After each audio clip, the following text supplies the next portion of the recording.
Galnet News Digest, 29th of April 3311. We read the news so you don't have to. In this week's news, we look at the changes to economies within colonised systems that'll be made on Wednesday, the 30th of April.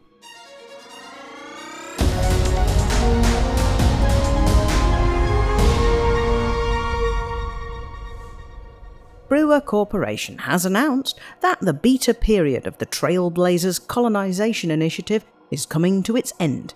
They will be rolling out some major changes that will dramatically impact the economies and population growth of new and existing colonies. There are broadly 4 sets of changes: links between supporting facilities and ports, and also between ports; boosts to economy types from the different sorts of stars, planets and moons within the system; how colony ports automatically adapt to the type of body they are orbiting; and how population will increase as the system matures. Let's take a look at each of these in turn.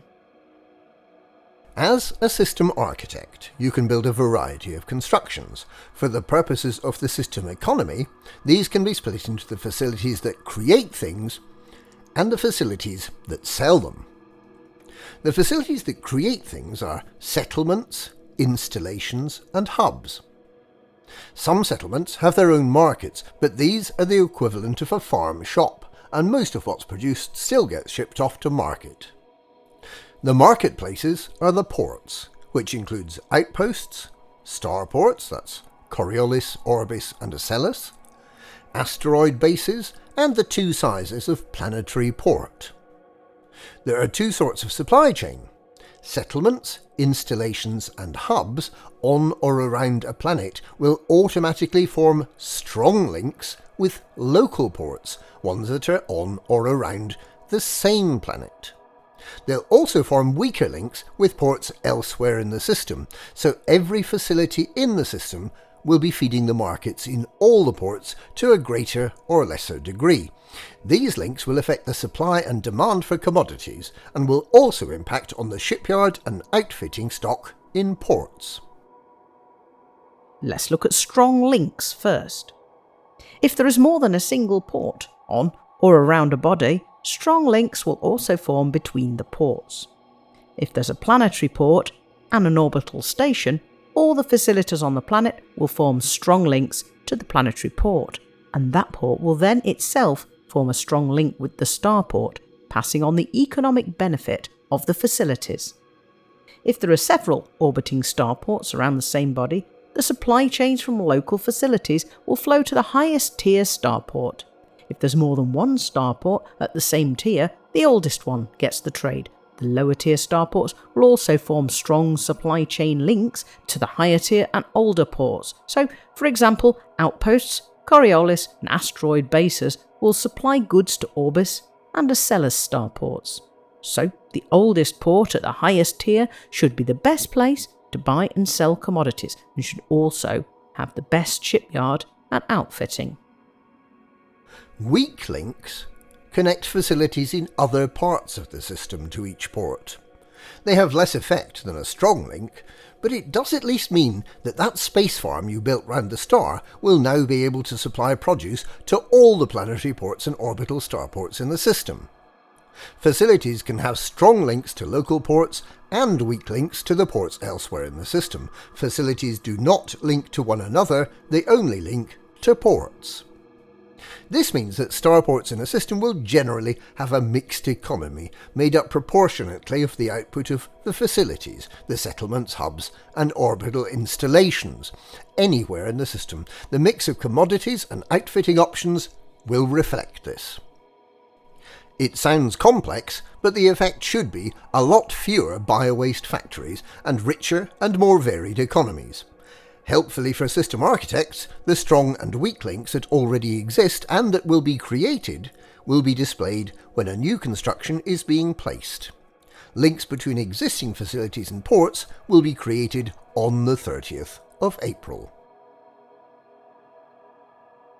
The second change is that we now have visibility of the effect that different types of celestial body have on an economy.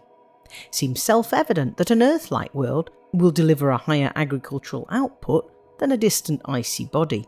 Now we have the details. An agricultural economy is boosted if the port is on or around an Earth-like world, a terraformable body, or a body that has organic life. The agricultural output is decreased if it's on or around an icy body, or on a body where tidal locking means that half the planet or moon is perpetually in darkness. An extraction economy is boosted by volcanism, and also if the body has pristine or major resources, while it is decreased if the remaining resources are low or depleted. A high-tech economy is boosted if it's orbiting an Earth-like or ammonia world, and also boosted if the body has geological or organic biological features. Industrial and refinery economies are boosted by the system as a whole having pristine or major resources, and decreased if the system only has low or depleted resources. Finally, tourism gets a boost if it's orbiting an Earth-like world, a water world, or an ammonia world, or if it's around or on a system with geological or organic features. If there's a black hole, neutron star or white dwarf anywhere in the system, tourism is increased in all ports. These boosts only modify strong trade links, the links between facilities and ports on or around a single body. Weak links between facilities and ports around different bodies are not boosted by the types of celestial bodies. The third change is that colony ports will automatically adapt to an economy appropriate to the body they are on or orbiting. Is similar but opposite to how the boosts work. If it's a planet that gives a boost to agricultural and tourism, the port will adapt itself to agriculture and tourism as an economy. What will your colony starport become? Here's the list. If it's orbiting a black hole, a neutron star or a white dwarf, and if it is, it'll be orbiting a lot slower after Wednesday, the port's economy will include tourism and high tech. If it's orbiting any other type of star, it will be military.